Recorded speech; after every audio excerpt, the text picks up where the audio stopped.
Hello everyone, and welcome to Learn English at Home 79.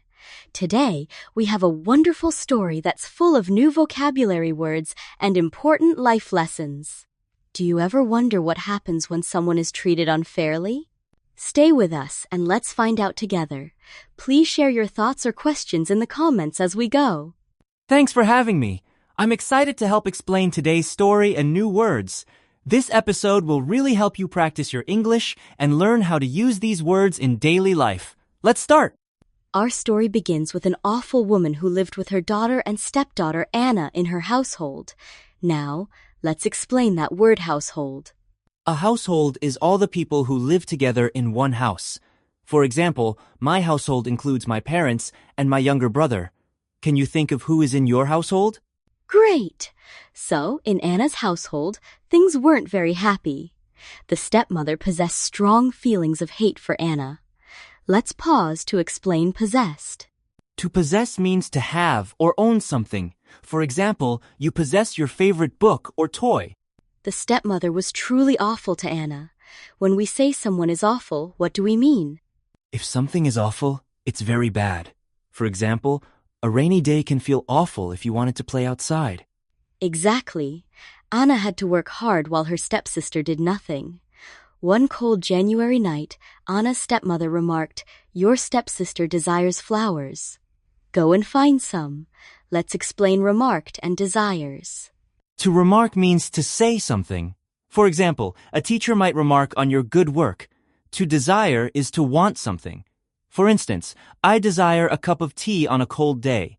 Anna wasn't anxious to walk through the chilled landscape. Do you know what anxious means? Anxious means you are worried something bad will happen, like feeling anxious before a big test. Now, landscape is the way an area of land looks. Imagine a snowy landscape with trees and hills. Anna had to walk slowly because of the snow. The cold air made her lungs burn. Let's quickly explain lung. A lung is the part of your body that helps you breathe. You have 2 lungs inside your chest.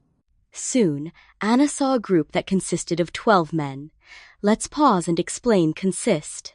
To consist of means to be made of different parts. For example, a pizza consists of cheese, dough, and tomato sauce. Anna told them about the flowers. One of the men said they were the 12 months and that they would help her. January walked to her and made a motion with his hand. A motion is a movement someone makes, like waving your hand. They used motion to help Anna. The days of the month passed rapidly until February's turn. Rapidly means very quickly. Can you think of something that happens rapidly? Yes. For example, cars move rapidly on a highway. In our story, the months changed at a fast pace.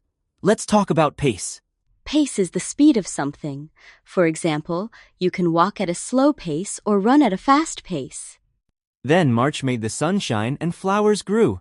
To shine means to make a bright light, like the sun shining in the sky. Anna loaded her basket with so many flowers that she could hardly lift it. Let's break down load and lift. To load means to put things into something, like loading books into your bag. To lift is to move something up, like lifting a box from the floor. Anna gave a quick but polite thank you to the 12 men. What does polite mean here? Polite means being thoughtful and using good manners, like saying please and thank you. Anna was eager to show her stepmother all the flowers. Let's clarify eager. Eager means excited about something. For example, you might feel eager to open a present. She spilled the flowers onto the table. To spill means to let something fall out of its container, like when you spill milk. Anna told her stepmother about the 12 men and what happened that night. Anna's stepmother and stepsister went to seek the 12 months. Let's pause to explain seek. To seek means to look for something. For example, you seek your keys if you've lost them. Their intent was to ask for gifts. Intent means a plan or reason for doing something. They became very lost and never found their way home. In the end, Anna lived happily by herself. This story shows how being kind and polite can lead to good things, while greed may lead to trouble. Now, let's recap the words we learned today. Let's review the new words. For each word, I'll give you an example sentence. Try to repeat after me. First, anxious. She was anxious about her exam. Awful. The food tasted awful. Household. Our household is very noisy on weekends. Possess. I possess a red bicycle. Remark. He remarked that the weather was nice. Desire. She desires to travel. Consist. The team consists of 5 people. Landscape. The landscape was beautiful. Lung. Running helps your lungs. Motion. He made a motion to stop. Pace. The turtle moved at a slow pace. Rapidly. The news spread rapidly. Shine. The stars shine at night. Load. I loaded my bag. Lift. Can you lift this chair? Polite. Always be polite to others. Eager. He was eager for his birthday. Spill. Be careful not to spill your drink. Seek. She seeks advice. Intent. Her intent was clear. To memorize new words, try using them in sentences about your life. Write them on flashcards or teach them to a friend. Saying them out loud helps too. Let's connect this story to real life. Can you think of a time when being polite or eager helped you? Why do you think Anna's kindness mattered in the end?